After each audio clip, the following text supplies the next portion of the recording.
Good evening. My name is Jerry Cochran. I'd like to call the City of Pasco Planning Commission meeting to order. I'd like to welcome all those in attendance this evening and ask you to join me in reciting the Pledge of Allegiance.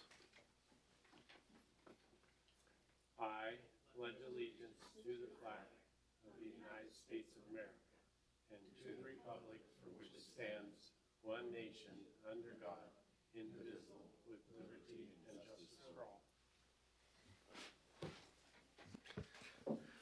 To begin tonight's meeting, I'd like to ask the clerk to call the roll. Rosa Torres, absent. Mitchell Moffitt. Present. Paul Mendez. Present. Kim Larriman. Present. Abel Campos, excused. Dana Crutchfield. Present. Rachel Teal. Present. Jay Hendler. Present. Jerry Cochran. Present. Chair, there are 7 members present. We do have a quorum. Excellent, thank you. The Planning Commission is an advisory board made up of volunteers appointed by the City Council. The purpose of the Planning Commission is to provide recommendations to the City Council regarding changes to the city's comprehensive plan, land use updates, block grant allocations, and zoning code. The Planning Commission is tasked with considering the long-term growth and development of the community, the impact of land use decisions on the community, livability, economic opportunity, housing affordability, public services, and the environment. I'd like to remind the audience tonight's proceedings are being broadcast live on the City of Pasco's Facebook page and on Charter Cable PSC Channel 191 and will be rebroadcast several times during the next month. This meeting is also being recorded and you can watch it on the City of Pasco's website, which is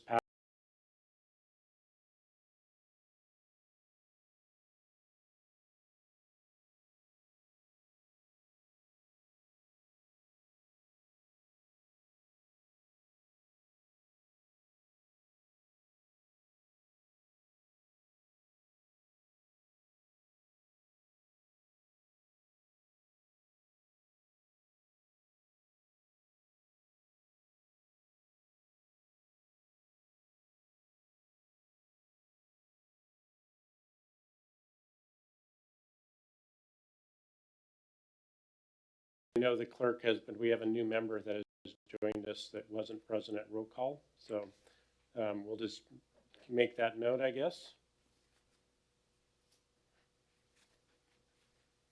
And that's Rosa Torres. Thank you. Before we begin tonight's meeting, I need to remind the audience and the Planning Commission that Washington state law requires public meetings like the one being held this evening not only to be fair, but to appear to be fair. In addition, Washington state law prohibits Planning Commission members from participating in discussions or decisions in which the member may have a direct interest or may be either benefited or harmed by the Planning Commission's decision. An objection to any Planning Commission member hearing any matter on tonight's agenda needs to be aired at this time or it will be waived. First, are there any Planning Commission members who have a declaration at this time regarding any of the items on the agenda? Let the record show that there are no declarations. Second, is there anyone in the audience this evening, either in person or online, who would object to any Planning Commission member hearing any of the items on the agenda? Let the record also show that there were no declarations. We as a Planning Commission value and need your input. It helps us to understand the issues more clearly and make better recommendations to City Council. Furthermore, in many cases, your input here at this Planning Commission meeting is your only opportunity to get your facts and opinions placed onto the record. That's the official city record that the council will use to make its decision. I encourage you to take full advantage of this opportunity. First up tonight is the item on the agenda is the approval of meeting minutes from April 20th, 2023. These were mailed out to the commissioners ahead of time, and I trust you had to take an opportunity to take a look. And I would entertain a motion to approve the meeting minutes or else any discussion or corrections. I so move. It's been moved by Commissioner Hendler. Second. Seconded by Commissioner Moffitt. All those in favor? Aye. All those opposed? All right. Let them pass unanimously.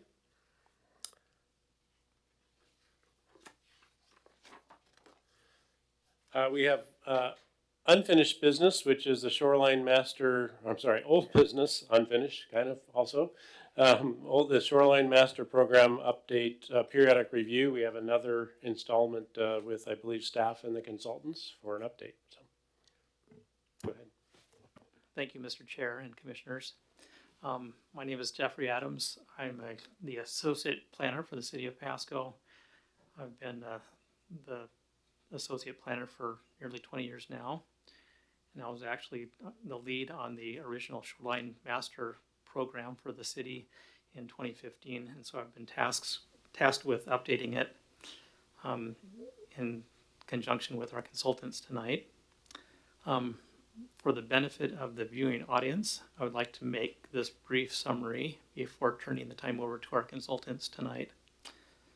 The Shoreline Management Act was ratified by state voters in 1972 and is codified in RCW 9058. Its overarching purpose is to prevent harm caused by uncoordinated and piecemeal development of the state's major shorelines. The Shoreline Management Act requires each town, city, and county to review and, if necessary, revise its Shoreline Master Program every 8 years per RCW 905880. The City of Pasco last updated their Shoreline Master Program in 2015, as I mentioned before. Proposed changes are required to comply with changes in federal and state laws and regulations enacted since that 2015 update. The Planning Commission held a joint public hearing with the Washington State Department of Ecology at the last regular Planning Commission meeting held April 20th, 2023. This evening, our consultants, Ben and Laurel Floyd from White Bluffs Consulting, will briefly review the comment matrix attached to the Planning Commission report and edits made to the Shoreline Master Program, which is also attached to your report. The Commission will then be invited to recommend the proposed changes to the City Council by vote. So with that, I will now turn the time over to White Bluffs Consulting.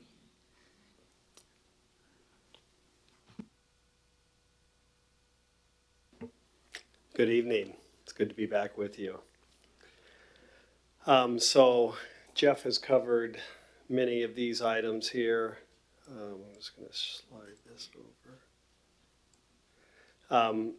So I'm going to just hit on, well, you've actually seen, we've gone through this presentation and the changes that were proposed. We have the comment matrix before. You can see that it's relatively minor comments, and rather than go through each of those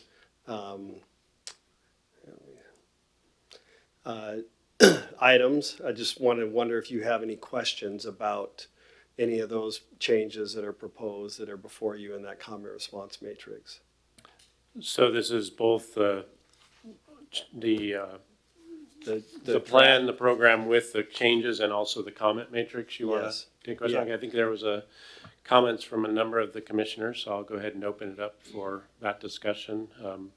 Anyone have comments? I think when we start, are there any comments with the big paper changes? No? No. So that's what the comment It's really just the comments matrix. It's the comment matrix, Okay. because that draft Shoreline Master Program is the one that we went out for public comment And on. that's what the comments are on. And so we've provided the comments along with the summary of the responses. Okay. We did receive some additional Department of Natural Resources comments, but they were just adding a couple definitions, which we actually already had in the Shoreline Master Program, and then providing some geologic hazard references that the state Department of Natural Resources has in their geographic information system. Excellent. Well, I know there were some questions and feedback. I do also know that there were a number of comments that the print was really small, so Yes. it's hard to read. So maybe in the future we can honestly, even if you had to go to like legal or ledger style paper, that Yeah. would probably be fine. I didn't print those, and I Understood. view them on a screen, which is this big. Yeah, so exactly. So That's I'll go easier ahead and to open it up enlarge. to commissioners for questions on the comments matrix. I know you had some, Commissioner Crutchfield. Hi, this is Commissioner Crutchfield, but I wanted to say, first of all, I did read this. I Great. actually did read this and was really impressed with the document. A lot of it is just really making the importance of the environment, the ecological, the geological, the preservation of the habitat, and it kind of goes throughout the document, I thought, that puts that at the top of the interest. That's what I ascertained from reading it, and I would not like to see that change. But I did have a problem, as I brought out to Mr. Cochran, about this part. The matrix. It's not even readable to me. Okay. But one of the comments that I kind of can make out here talks about a damage to the area that goes along the shoreline between Ivy Glades up to the Chiawana Park Boat Basin. Apparently, it's noting that the maintenance personnel removed vegetation. It goes on and talks about the habitat there, eagle and so forth. Then the comment response, I'm assuming that's from the city about what they're going to do about that? Yeah, or- it's our recommendation. and so all it says is that they have shared this comment with other applicable city departments for follow-up and will track progress on addressing the issue. I'm just wondering if there's more specifics, like who monitors it, when could we expect, it to be mitigated, and who's in charge of that. It talks about a shoreline administrator throughout this, and I'm assuming it's the city. And I Yes. don't know what person in the city, but I did want to share this one thing that I know from down further on the shoreline, where the slope comes pretty steep, not as steep as further north, but there was some pretty major destruction to the shoreline there with construction of concrete retaining walls, placement of a large container for recreation of the parties, and it was allowed to continue with damage to the shoreline, even though there was a stop work order in place. And so no one monitored it, to my knowledge, until it was brought to the attention of the city, and as far as I know, it still isn't mitigated. So I wondered, that's a lot of question, but I really wonder, what we do with those kind of situations. So I'll just say, for the Shoreline Master Program itself, that is that is an example of how it's implemented, right, and managed and administered. And we can only say so much in the actual program about how it should be administered. But then I'll turn it over to Jeff to talk about, where the follow-up is, because many of the comments that we received, you'll notice, are on this management administration part of this, which is really outside of the scope of what we're working on, but Yes. is important, Absolutely. absolutely important for the how this program works, right? Right. It has to work effectively to protect the resources. Jeff, do you have anything to share, or can you follow up on this? I think it might be wise to follow up on this later and continue with this document right here and go through that process first. So, Because I think, we put a kind of a generic response in there that, we'd hoped the city was going to do some communications on this. And so perhaps Jeff and Jacob can do some research and on really all of these items that are dealing with management or administration of implementation, and then provide that as a report back to the Planning Commission, perhaps at the next meeting, or I don't want to give you a time frame, but when do you think you'd be ready to share some information back with the Planning Commission? Well, there are some complications here. One of them is that the manager, the person in charge, has moved from the city, and so there's kind of Transition. a transition going on, and so there's some moving parts, moving target that we have to address, and so there's going to be a little bit of a hiatus before we can actually deal with it. I might suggest that since the scope of this item and what the planning commission's work is to prove the plan, not the implementation and management, that this is great feedback, but this is about making sure the plan is right. But the concerns are legitimate, that it sounds like it's a follow-up with places like Public Works or others to say, how are we enforcing this? How are we implementing this? But that's outside the scope of the planning commission.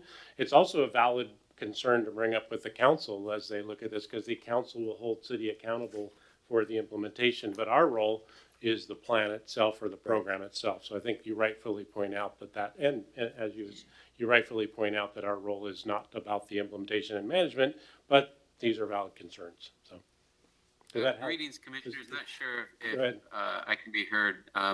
After several years of COVID, this is actually my first time participating virtually. This is Jacob Gonzalez, Interim Director of Community and Economic Development. Just wanted to supplement the information tonight. Absolutely, this is a concern that the city is taking seriously. And as Mr. Floyd and Mr. Adams identified, there are actually provisions in the Pasco Municipal Code about what to do in violations of the Shoreline Master Program. City staff is coordinating with the Department of Administrative and Community Services about reaching back out to the individual who has identified the violation of the SMP, and we are following up with that individual individually as we speak. So I just wanted to let the commission know that we followed up with the individual. It just so happened to be that it was a different department that we worked with that is actually applying the enforcement of the SMP. Thank you, Jacob. Now that we know you're on, we're going to ask you lots more questions. So thank you for that comment. Commissioner Crutchfield, I know that probably doesn't give you satisfaction here, but are you good with that? I'm good with that, and I guess my question is that portion, as you pointed out, is separate from the actual program, because, okay. But I think your point is valid, is a program is worthless unless it's implemented well. I really believe that, and so the shoreline administrator is a very important part of the success of this plan. One last question. It talks about substantial development and special use or variances. They do have to go through the Department of Ecology, right? Even though there is this, there's another check. Yes, so substantial development permits can be issued by the city without ecology approval. But quite often, city or county staff reach out to ecology if there's questions. So it's done in a collaborative way. Variances and conditional uses require both city and ecology approval. Okay. So there's that extra checks and balance or safeguard, if you will, for the conditional uses and variances. Thank you. You're welcome. Other commissioners, questions or comments? Yeah, Commissioner Moffitt here. I have a few questions on draft page 168. So what this talks about is the substantial development permit. The city shall exempt the shoreline substantial development permit requirements for the shoreline developments listed below. And I realize this may not be your ballpark, but Jacob's online, so it may be his.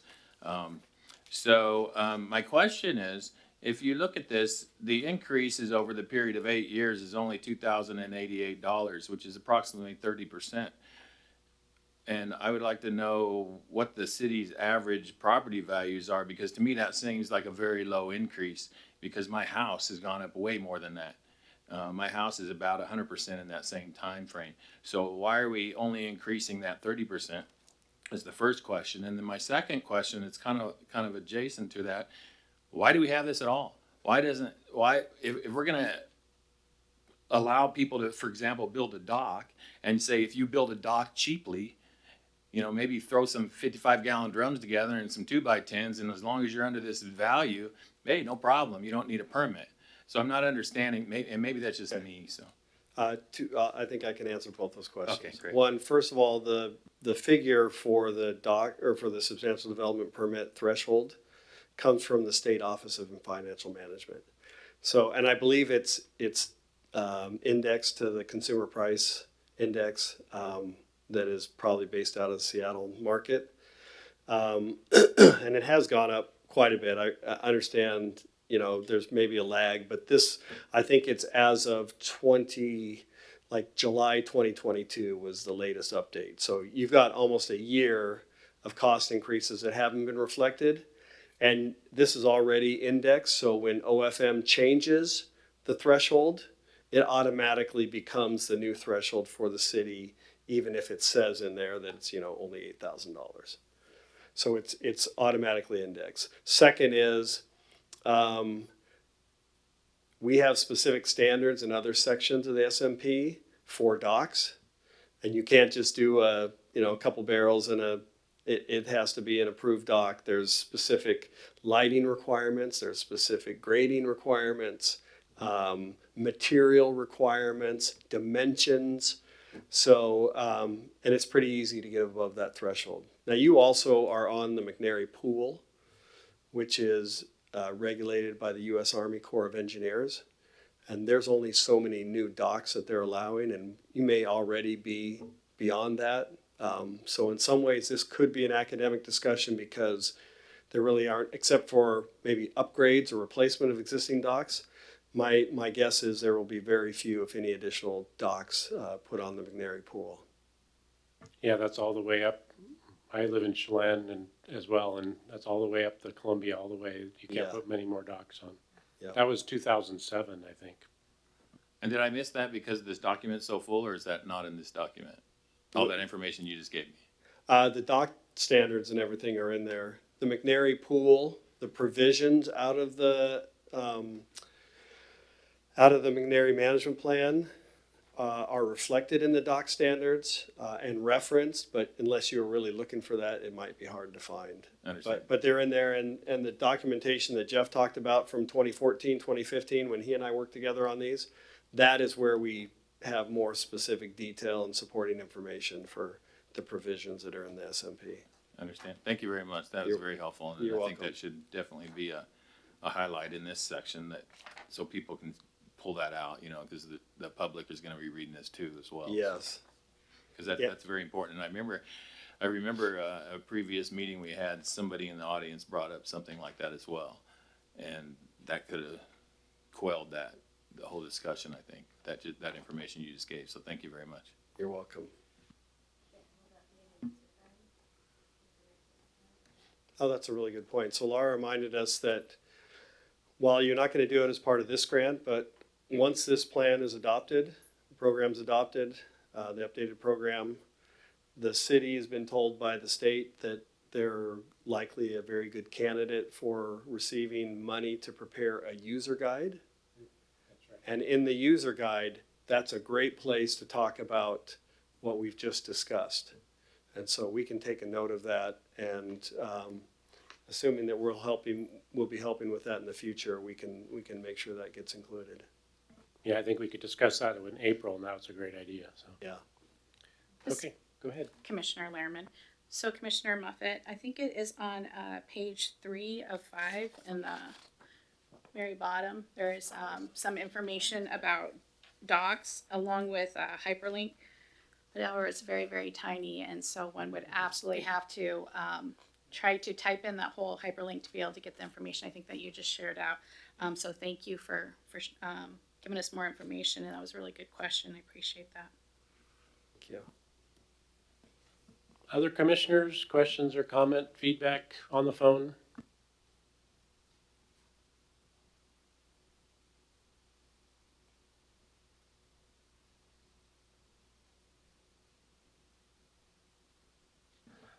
Hearing none, I think it sounds like we can move on. So thank you for being here tonight. And so what are the next steps, I guess? I think the next steps is you're asking us for a motion to send the package to the Department of Ecology is really the next step. And so that would require a motion and a vote from the commission to take the package it up, send it to Ecology for review, and then they come back with their approval.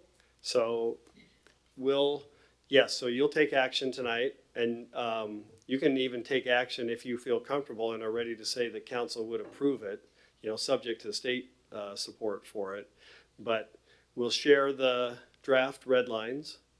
We'll share the comment and response matrix. There's a whole bunch of like affidavits for the publication, for the hearing, the SEPA, State Environmental Policy Act checklist. So there's about 9 or 10 things that are part of that package. We'll send that to Ecology and ask them to make an initial determination, which is initial determination on whether the SMP as updated complies with the law and the regulation. Ecology has 30 days to make their determination, and then they'll come back to us and they might have 1 or 2 required changes or maybe none. We have a good track record of not having many comments from Ecology with the city's SMP in the past. We hope that continues. And then they might have some recommended changes. And then we'll, as a staff, consider whether there's enough substance there to bring back to you, or if it's just minor things and it's just little cleanup and doesn't materially change your recommendation. Then we could go to the adoption process with the council, and then it goes to Ecology, and there's an appeal period after that for like 15 days, and then it becomes final. Okay. Well, commissioners, the proposed motion is on page 4 of this item. I would entertain a motion, which the motion really consists of just passing it to the Department of Ecology at this point. This is Commissioner Lehrman. I move the Planning Commission recommends staff deliver all SMP update documents as per attached in the May 18th, 2023 Planning Commission report to Washington State Department of Ecology for initial determination. Thank you, Commissioner Lerman. Do I have a second? A second. Thank you, Commissioner Moffitt. It's been moved by Commissioner Lehrman and seconded by Commissioner Moffitt. All those in favor say aye. Aye. Aye. All those opposed say nay. All right, let the record show that it passed unanimously. I guess next step is Ecology. Excellent. Thank you. for Thank being you. here. Good to be with you. Have a good rest of your evening.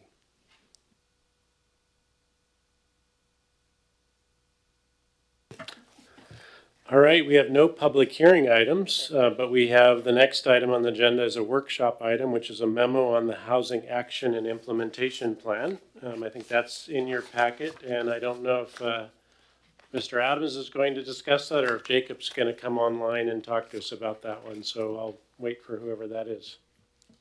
That's Jacob.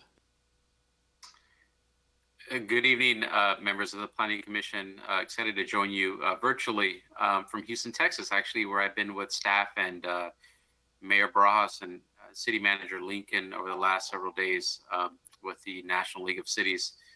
That being said, excited to be here virtually this evening to share with you some preliminary results associated with the Housing Action and Implementation Plan. Next slide, please. I think you can go ahead to the next slide, but essentially the intent of this presentation this evening with the Planning Commission is to provide a general overview of where we're at with the Housing Action Plan, and particularly with regards to the current housing conditions, which we'll spend most of our time on this evening, along with some preliminary strategies that have been identified between staff and our consulting team. So one of the things that we're required to do associated with the RCWs, with the Housing Action Plan, is to conduct a current housing assessment of who lives in Pasco and what's the housing like in Pasco. So we'll cover some of these over the next several slides.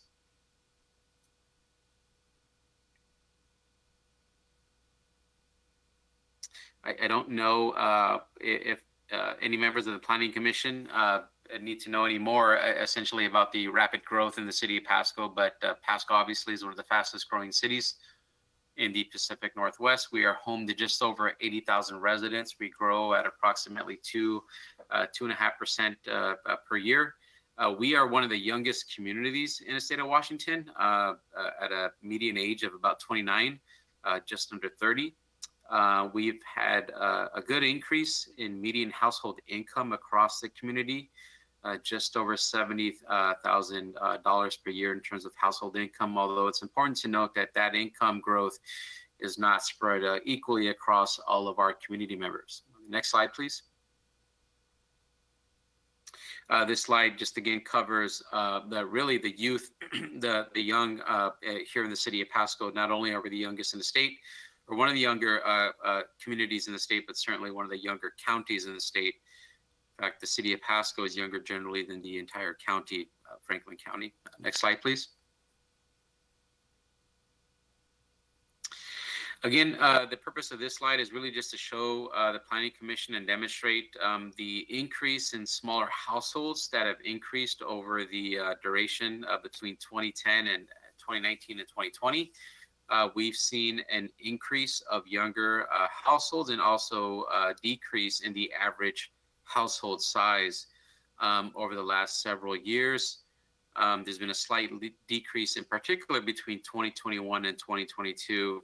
I realize we're looking at the decimal point, but when you're talking about a community of over 80,000 residents, those decimal points can be quite significant. Next slide, please. Again, I don't know if this slide is new to members of the Planning Commission, but about 3/4 of households in the city of Pasco are owner occupied. About 1/4 are renter occupied, and the home ownership rate is significantly higher among our households that are age 35 and older. We've shared with the Planning Commission over the past, I think, several years now that one of the indicators that maybe lead to the high ownership rate, which is really quite higher than the state average, is particularly due to the land use policies at the city of Pasco, where a significant amount of the housing stock are single-family detached units. I think that's the correlation between the availability of available rental units and the renters, as you can see on the screen here. Next slide, please.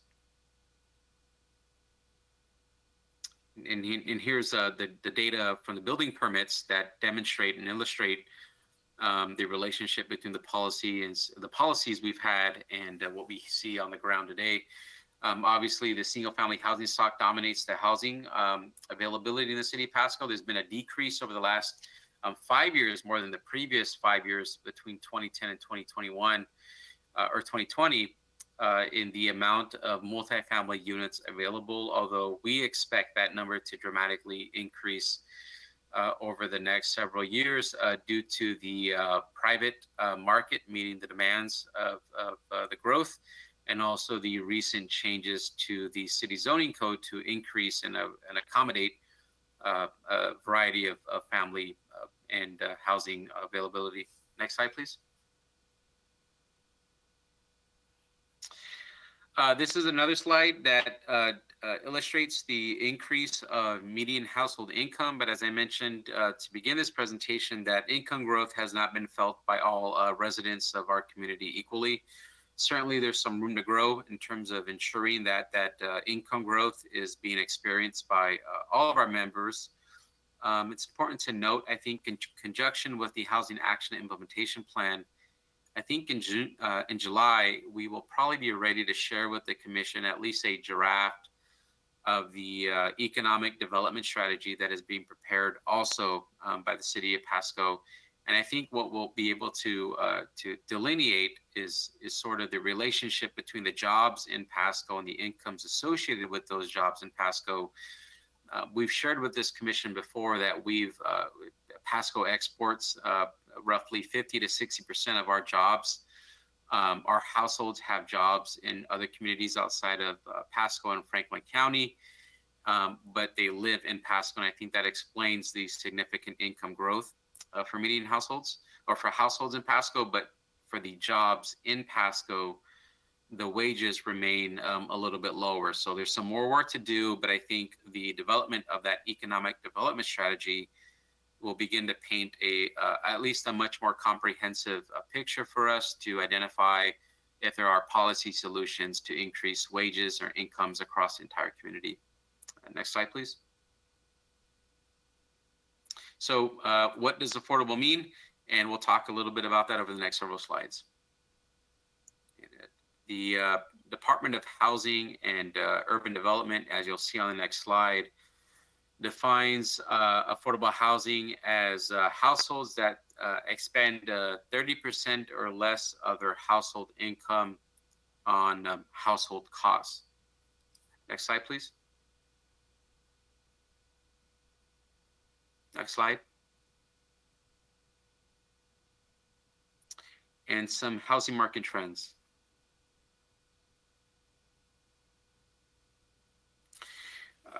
Again, I think most folks in the community understand the rapid increase of rent and also the rapid increase in the median sales price. And I've always mentioned this whenever I give presentations about the housing costs and rental costs in Pasco and certainly in the region, is that by the time we print, these numbers are already outdated. But what this demonstrates, based at least on that affordability number that you saw on the slide before, is that the average rent of roughly $1,200, $1,300 in the city of Pasco is only affordable to households making just slightly under $51,000 per year. And when we look at the median sale price of about $386,000 a year, it's probably already dated, that's really only affordable to households making approximately $96,000 per year. So certainly there's a disparity between the wages and incomes and the community versus what the rent and sale price of homes are currently at. Next slide.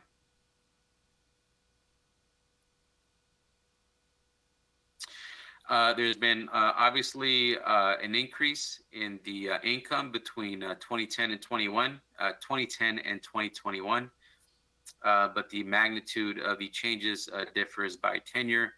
You can see that for the median owner income, there's been a 54% increase between the last decade or so, and a slightly less of an increase of about 6% for renters. Next slide. And obviously the result is that renters are most vulnerable to the rising cost of housing. This can be due to a variety of factors, including just the limited availability of rental homes on the market. Certainly something that we will be looking at into the future. But really the intent of the series of data points and graphics over the slides is to provide the Planning Commission with a general overview of what current residents in Pasco are experiencing with housing. Next slide. The next two slides actually demonstrate who is impacted by housing based on their employment in terms of the employment sector. And so you can see in red, it might be difficult on the screen there, but the red indicates whether they can afford the average rent or afford the average median home price. And obviously, due to the lack of blue, you can see that there's a significant gap between, based on the industry, the jobs in Pasco, who can afford and who cannot afford rent and or a household in the city. And on the next slide, I must have apologies. I must have cut a slide. If you go back to the previous slide, my apologies. You can kind of see that there's only a couple of industries in Pasco where you can actually afford to own a median home, and certainly only a median home at 1.5 the household earnings. So certainly a lot more room for us to make some improvements, identify some policy solutions, identify and mitigate those gaps for our residents in the city. And next slide. The Washington State Department of Commerce has produced forecasts and estimates. We are now required to go further beyond the idea of estimating the number of housing units we need. And you'll actually see this at the end of this presentation, is that this Planning Commission has known that Pasco has needed approximately 15,000 or so housing units between 2018 and 2038 to meet its demand. We are now being required, and rightfully so, to identify what kind of housing units we need to actually accommodate the growth in Pasco based on the residents who live today and who will live in Pasco in the future. And what you can see on the screen today is a breakdown of the potential housing units we need based on the area median income. And there's quite a bit that we actually need for those residents that make 80 to 140% of the area median income. So you go back to that $70,000 household income, we actually need quite a bit for those folks that are making just around that amount. Next slide. Now we'll talk about some of the preliminary needs and strategies identified by staff and our consulting team. Next slide, please. So again, we need well over 15,000 housing units by the year 2040. And what we've indicated so far based on the data is that we certainly need to increase housing options for our increasingly growing younger households. More housing opportunities for lower and middle income earners, and more housing options for our seniors and aging population. It's not shown on this screen, but what we've shared with the Planning Commission in the past is that I think in 2019, 2020, more than 50%, so more than half of our seniors who rent are cost burden, meaning that our senior renters who are on fixed income are spending more than 30% of their fixed income on renting in the city of Pasco. On the next slide. So some of the strategies that we've identified, some of these make plenty of sense, is the continued evaluation of potential regulatory barriers. This Planning Commission has been a big, I think, supporter of some of the regulatory changes we've made to the zoning code, so that addresses the code amendments. We now need to look at incentives to see where we can further reduce those gaps and deficiencies, and that will include evaluating the applicability of subsidies, continued evaluation of regulatory relief. So where else can we increase flexibility in the zoning and development code? And also looking at credits for fees, such as impact fees and reductions of impact fees to increase the availability and the feasibility of housing, in particular, affordable housing. Along with that, there's also a demonstrated need to preserve the existing housing stock. Pasco's got a significant amount of housing stock that was built before the 1970s. It's important for us to preserve those units so that they can remain in use and safe and habitable for current and future residents. And two of the potential policy strategies include identifying incentives and subsidies, and along with that would include taking advantage of our community development block grant program. Next slide. Again, wanted to talk about some of the completed and ongoing regulatory changes that the City of Pasco has made. This commission is well aware that City of Pasco now allows accessory dwelling units citywide. We now allow the most affordable forms of housing, typically are called as a missing middle. In over 80% of our zone residential lands, that's a complete shift from what was allowed 2 years ago. We've also increased the flexibility of standards, and we've emphasized the proximity to public schools, parks, recreational facilities, health-related services. That includes things like hospitals, urgent care centers, doctors' offices, etc., public transportation, and civic and government uses. And so what we really did was increase the flexibility around the destinations that residents need most. But we're going to have to continue to update our policies associated with the Community Development Block Grant program to make sure that we're taking advantage of those resources, and sort of the ongoing evaluation of anti-displacement policies. So as the city continues to grow and as development becomes more constrained or more expensive, more difficult to construct, making sure that we're not displacing any of our current residents here in the city. And on the next slide, I think what we show is, this is probably going to be difficult for to see on the screen, but we just completed an effort with the New York University Wagner School of Public Policy. We've been working with the NYU team for about the past year on identifying anti-displacement and affordable housing funding strategies. And what you see here is a sort of a graphic to illustrate of those policies that are recommended, which are more feasible, which are more applicable to the city of Pasco. Certainly, we do not want to take a one-size-fits-all approach. So what works in one city may not work in Pasco. But what this has shown is that there's a significant need and feasibility for us to hire staff that are focused on housing, increase our community engagement efforts, train staff not only at the city but with our partner agencies on just the general awareness of available housing resources, partnering with our public agencies such as the school district, chambers, and economic development partners about housing opportunities, and just continued work on the overall housing challenges we're facing in the community. This graphic is just kind of meant to illustrate that there's actually a lot of things that we can do still beyond the work we've already done to address the housing challenges. I do want to note, although not expressed in the presentation this evening, is that last week we were invited by the Washington State Department of Commerce as one of 4 cities across the state, city of Pasco, along with the city of Spokane, city of Olympia, and the city of Kirkland, Washington.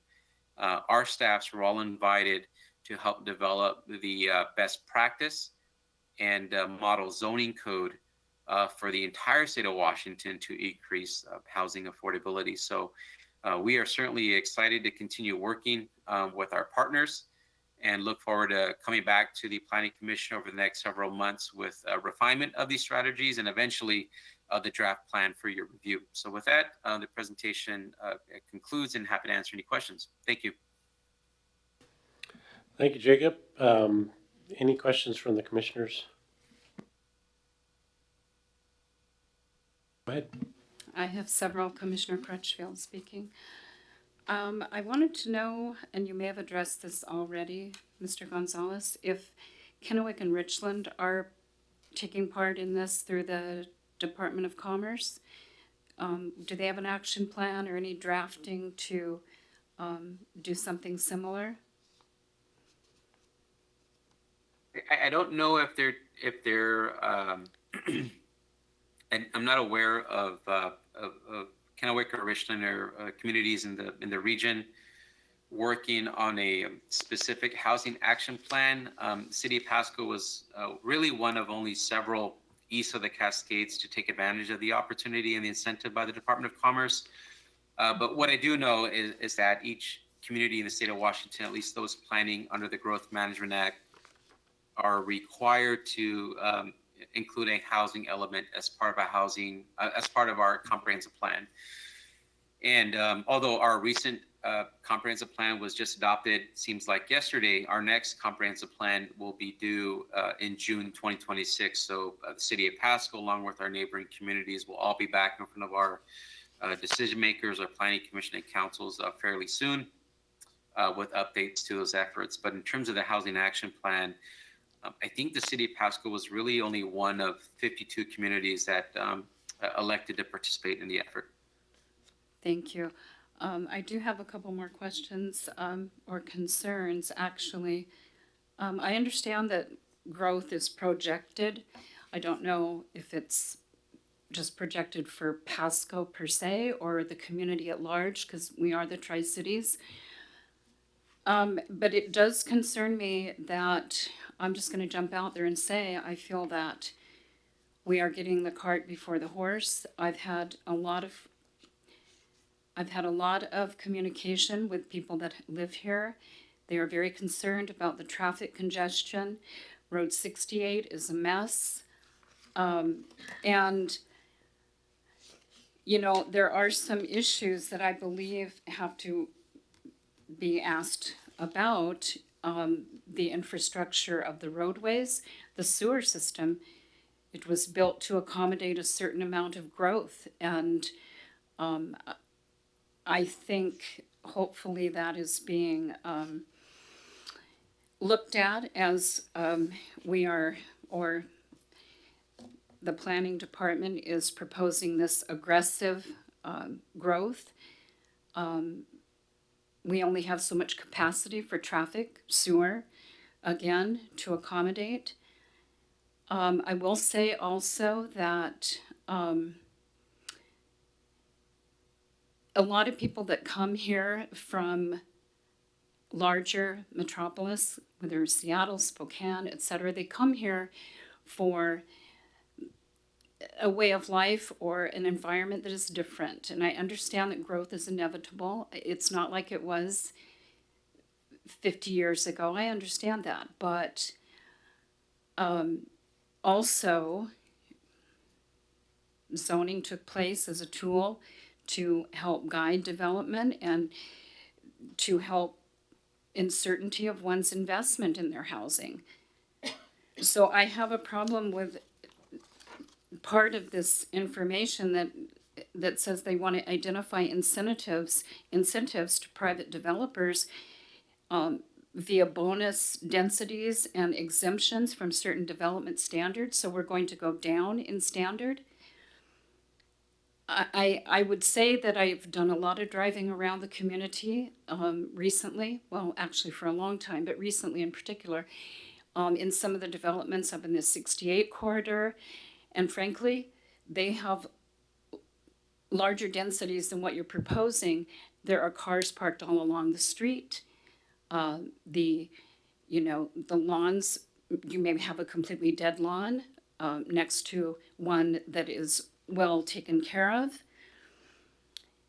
And so I find that we're not even really taking care of those already established places. We have codes. We only have, I don't know how many code enforcement officers. I feel that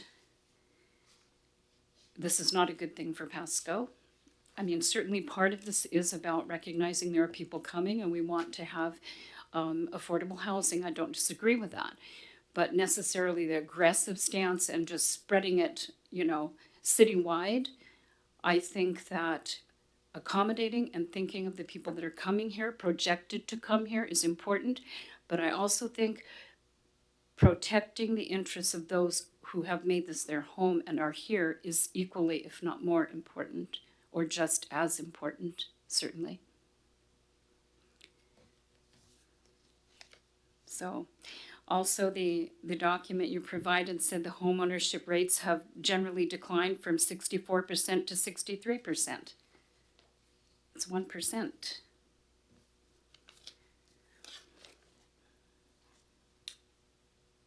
Yeah, I can try to address some of the questions, Commissioner. So each county is responsible for allocating growth projections to each of the jurisdictions within each county. So we work closely with our partners across literally across the street at Franklin County to every year, or at least during our comprehensive planning years, allocate that percentage that will be for Pasco, and our neighboring communities do the same. Those are all derived out of the Washington State Growth Management Act. The forecast numbers themselves are delineated from the forecast team at the Washington State Department of Office of Financial Management. In terms of the long-range planning with regards to infrastructure, particularly transportation, water, sewer, irrigation, et cetera, I think it's safe to say that for the first time in a very long time, that the city of Pasco actually has all of our major long-range planning efforts aligned together. And so when we work closely with the Department of Public Works and also the Division of Development Review Services, we all are using the same forecast numbers, generally the same forecasting numbers. And certainly there's some incentives that we can maybe evaluate and identify that may be practical and reasonable for growth in the city of Pasco, but by no means would those incentives be used to deteriorate or produce levels of service with regards to traffic, transportation, safety, or infrastructure that is less than the adopted level of service standards. So while there may be incentives that may be provided or recommended to the Planning Commission in the future about accommodating increased growth, certainly none of those would be to the extent that would deteriorate the levels of service that we experience on our roadways or on our infrastructure today. It's important to note that I think staff is certainly has an eye on the growing transportation challenges across the city, the entire city. Along those lines, staff will continue to bring back to the Planning Commission policy recommendations and code regulations that continue to address those challenges to increase access, increase connectivity, increase safety, et cetera. What's often lost about the housing discussion is that the second highest household expenditure outside of the household cost itself is the cost of transportation. And so staff certainly is well aware. We welcome your comments. We encourage those comments. But by no means will we offer incentives or exemptions that would deteriorate the infrastructure credibility for residents of or businesses in the city of Pasco. But thank you for your comments. And please, if you have any more, please let us know so we can try to address those in the future. Yes, thank you, sir. I would like to have clarification on the part that mentioned exemption from certain development standards, because that could be concerning. You mentioned safety. I'll just put one other thing out here that was important to you, as it certainly is to me. But in looking at some of the newer developments here that are the small density, there are some up in the Broadmoor area, specifically too. As far as safety, that is not a good example of a safe development. The parking is awful. The person can barely back out of their own driveway without probably notifying the person across the street, because there is literally no room. And I think that that is a safety hazard for families with children, elderly, pets. So I would hope the city would really look at those kind of developments with a stern eye and safety for all. Thank you. Thank you, Commissioner Crutchfield. Any other comments or feedback on this item for staff? This is Commissioner Lehrman. Jacob, I noticed that it says on page 2 that there was 825 responses from the survey April through May. And I was wondering, in the past, we've seen a lot of surveys go out, Park and Rec and also Planning Commission, Transportation Master Plan and such. How does that number 825 compare to past surveys? Is that an increase, about standard, or below what you've seen in the past? I'll give an honest answer, Commissioner. Unfortunately, that's a pretty high number. We are excited that we had this. The staff report was drafted last week, so we're closer to 900. But ideally, we'd love to have a much higher number of responses. In any survey or any engagement effort, we're never going to capture the entire community. What we do know is that we need to continue to emphasize access to our elder community and certainly our community that is younger. Those seem to be the two demographics that we consistently miss, at least on the planning side of our outreach efforts. So this survey certainly is helpful and it'll be valuable for us. It gives us kind of a miniature snapshot from some residents of how they feel about housing and their housing experience. But by no means will staff use this to be representative of the entire community, because it certainly is not. I think ideally we would have much higher our participation. I think what it really demonstrates is that there's more work to do in terms of increasing our engagement with members of the community. And that brings me to my second question. You had mentioned about an increase in community engagement and hiring a new staff member to help out with that. Will that also include help promoting the community block grants to be able to possibly help educate and provide in multiple languages, so we can be able to attract a greater diversity of our residents to be able to capitalize on the same opportunities as others may? I think so. I think what we're going to be able to take advantage of the housing action plan is a much more definitive set of recommendations that actually get us to these solutions versus broad-based policy recommendations, because quite frankly, we've already addressed a lot of the regulatory changes. This planning commission has been a big part of that. Because of those successes, we can now move forward towards, I think, the more tangible recommendations, such as maybe hiring more staff or looking at reprioritizing our existing programs. I do know that, in particular, our staff working with the Community Development Block Grant Program are working with our marketing team to identify some methods to increase engagement over across a variety of mediums to make sure that the community members are aware of that that program, to increase at least knowledge and awareness of it. And it's going to be a work in progress, but I think certainly we're able to take advantage of our recent successes and can now dig a little bit deeper into what more else we can do. And if that includes, budget considerations, and that's a separate discussion, but certainly at least we can get to that point because we've already addressed the other aspects.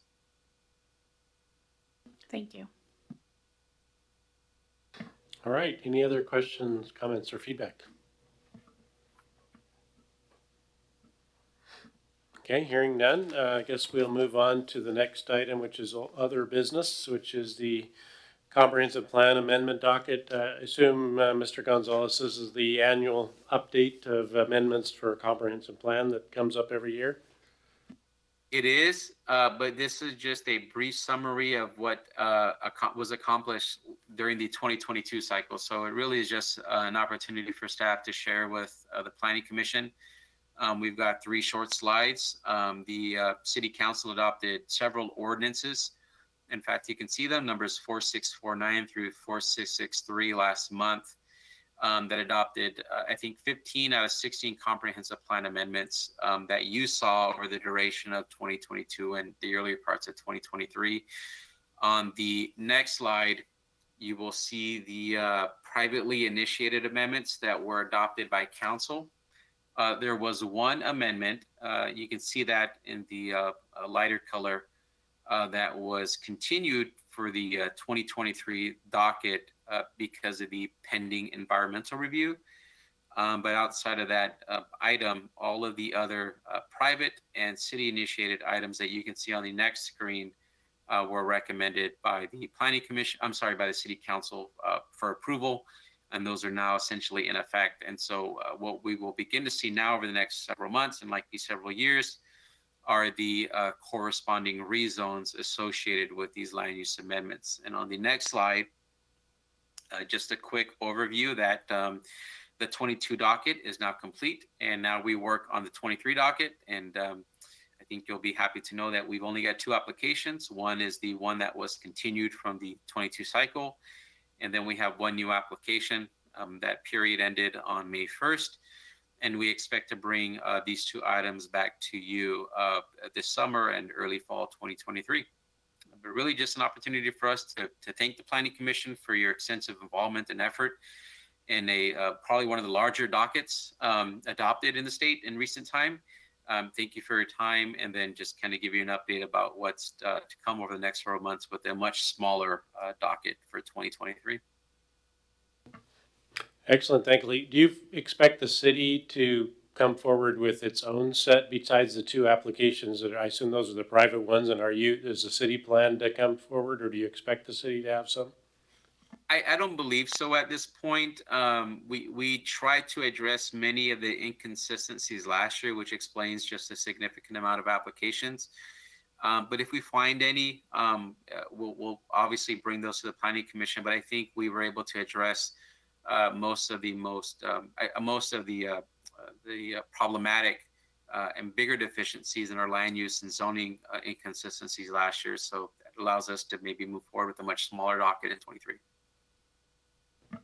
Great, thank you. Are there any questions for Mr. Gonzalez on this item?